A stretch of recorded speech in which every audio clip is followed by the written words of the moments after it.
Selamat pagi, Om Swastiastu, salam sejahtera untuk kita semua.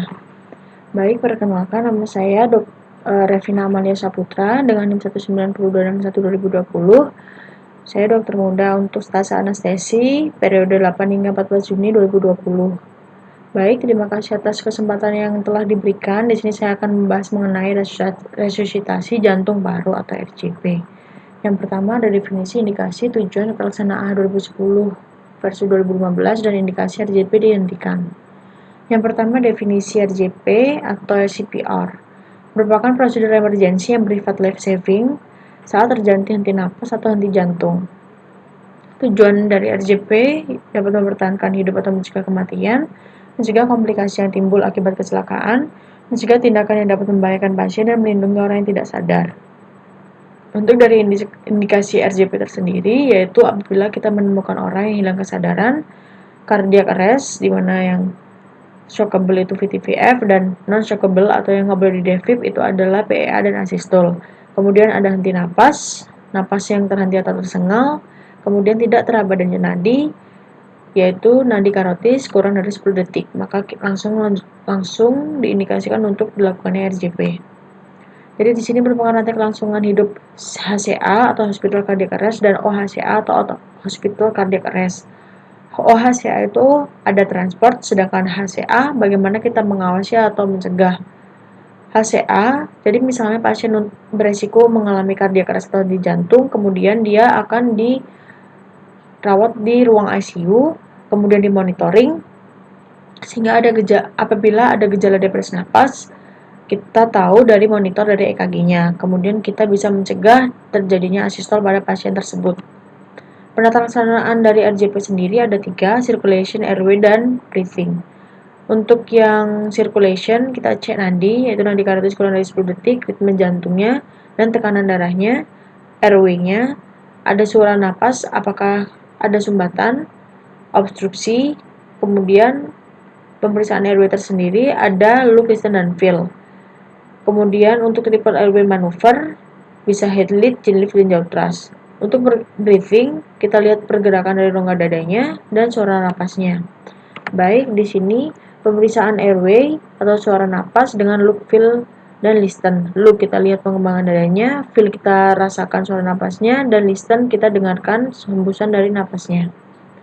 Ini triple airway maneuver. Jika jaw thrust kita lakukan untuk pasien yang risiko cedera servikal, sedangkan yaitu dan chin lift kita lakukan apabila orang tersebut tidak ada risiko untuk mengalami cedera servikal.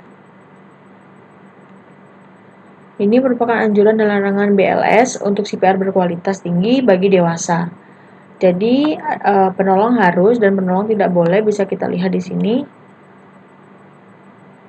Jadi yang di sini merupakan ringkasan komponen CPR berkualitas tinggi untuk penyedia layanan BLS.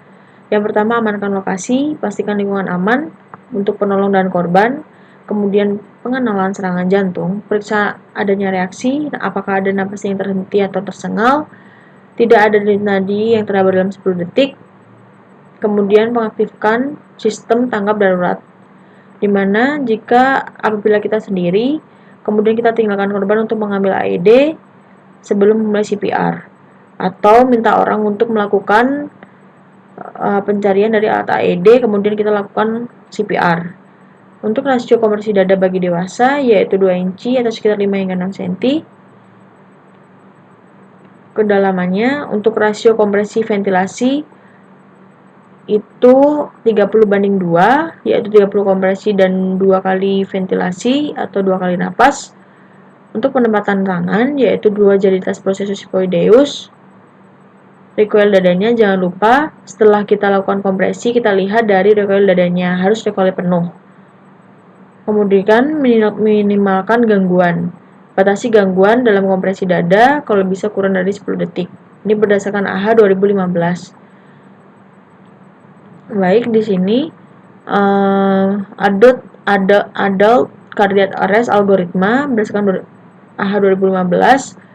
Kita lakukan start CPR, kemudian bisa kita berikan oksigen, kita monitor. Apakah iramanya shockable atau unshockable? Shockable apabila VTVF dan unshockable iramanya asistol PEA.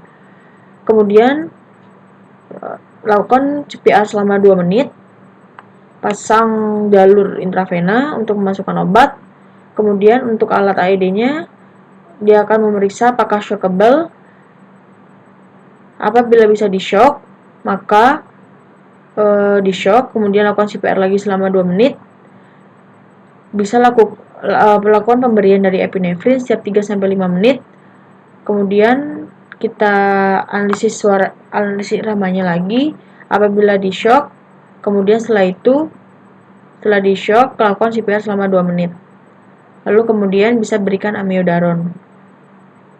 Untuk irama yang asistol PA yang tidak bisa di shock, kemudian kita tetap lakukan lagi CPR selama 2 menit.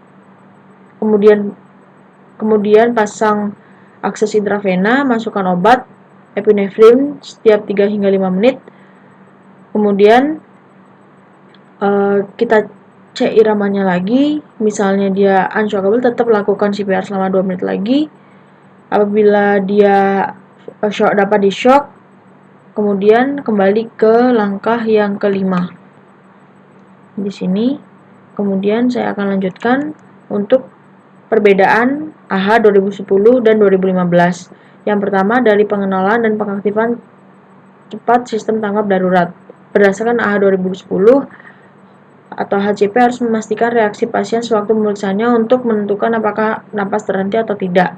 Berdasarkan AHA 2015, healthcare provider harus meminta bantuan terdekat bila mengetahui korban tidak menunjukkan reaksi, namun akan lebih praktis bagi HCP untuk melakukan dengan menilai napas dan denyut nadi secara bersamaan sebelum benar-benar mengaktifkan sistem tanggap darurat atau meminta HCP pendukung.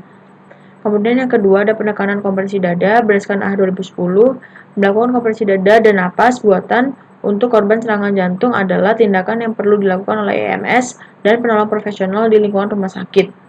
Berdasarkan AHA 2015, melakukan kompresi dada dan menyediakan ventilasi untuk semua pasien dewasa yang mengalami serangan jantung adalah tindakan yang harus dilakukan oleh HCP, baik yang disebabkan maupun tidak disebabkan oleh jantung. Lebih lanjut, penting bagi HCP untuk menyesuaikan urutan tindakan penyelamatan berdasarkan penyebab utama serangan. Kemudian kejut atau CPR terlebih dahulu. Berdasarkan AHA 2010, bila penolong menyaksikan terjadinya serangan jantung di luar rumah sakit dan AED tidak tersedia di lokasi tersebut, penolong harus memulai CPR dengan kompresi dada menggunakan AED segera mungkin. HCP menangani pasien serangan jantung di rumah sakit dan fasilitas lainnya dengan AED atau defibrilator yang tersedia di lokasi harus segera memberikan CPR dan menggunakan AED segera setelah tersedia. Rekomendasi ini dirancang untuk mendukung CPR atau defibrilasi awal, terutama bila AED tersedia beberapa saat setelah terjadinya serangan jantung mendadak. Berdasarkan AHA 2015, untuk pasien dewasa yang mengalami serangan jantung dan terlihat jatuh saat AED dapat segera tersedia, penting bahwa defibrilator digunakan secepat mungkin.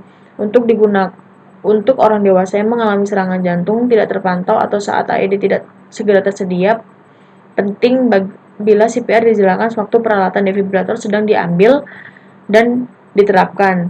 Dan bila di defibrilasi, jika diindikasikan diterapkan segera setelah perangkat siap digunakan. Untuk kecepatan kompresi dadanya 100 hingga 120 kali per menit berdasarkan AHA 2010, penolong tidak terlatih dan HCP perlu melakukan kompresi dada pada kecepatan minimum 100 kali per menit. Berdasarkan AHA 2015, pada orang dewasa yang menjadi korban serangan jantung, penolong perlu melakukan kompresi dada pada kecepatan 100 hingga 120 kali per menit. Untuk kedalaman kompresi dada, berdasarkan AHA 2010, tulang dada orang dewasa harus ditekan minimum sedalam 2 inci atau 5 hingga 6 cm. Untuk AHA 2015, sewaktu melakukan CPR secara manual, penolong harus melakukan kompresi dada di kedalaman minimum 2 inci atau 5 cm untuk dewasa dengan tetap menghindari kedalaman kompresi yang berlebihan, misalnya lebih dari 2,4 inci atau 6 cm. Kemudian recoil dadanya, berdasarkan AHA 2010, penolong harus memperbolehkan recoil penuh dada setelah setiap kompresi, agar jantung terisi sepenuhnya sebelum kompresi berikutnya dilakukan. Berdasarkan AHA 2015, penting bagi penolong untuk tidak bertumpu di atas dada di antara kompresi untuk mendukung recoil penuh dinding dada pada pasien dewasa saat mengalami serangan jantung. Meminimalkan gangguan dalam kompresi dada, berdasarkan AHA 2010, penolong harus berupaya meminimalkan frekuensi dan durasi gangguan dalam kompresi untuk mengoptimalkan jumlah kompresi yang dilakukan per menit. Berdasarkan AHA 2015, untuk orang dewasa yang mengalami serangan jantung dan menerima CPR tanpa saluran udara lanjutan, mungkin perlu dilakukan CPR dengan sasaran fraksi kompresi dada setinggi mungkin, dengan target minimum 60%. Indikasi RJP dihentikan. Kapan RJP kita hentikan? Yang pertama, apabila kembali tanda-tanda kehidupan, seperti dapat teraba nadi dan napas. Kemudian datang tenaga kesehatan atau diambil alih oleh orang lain. Kemudian pasien dinyatakan meninggal oleh tenaga ahli, dan tidak mungkin dilanjutkan karena penolong terlalu lelah. Baik, sekian presentasi dari saya. Mohon maaf apabila salah kata. Selamat siang.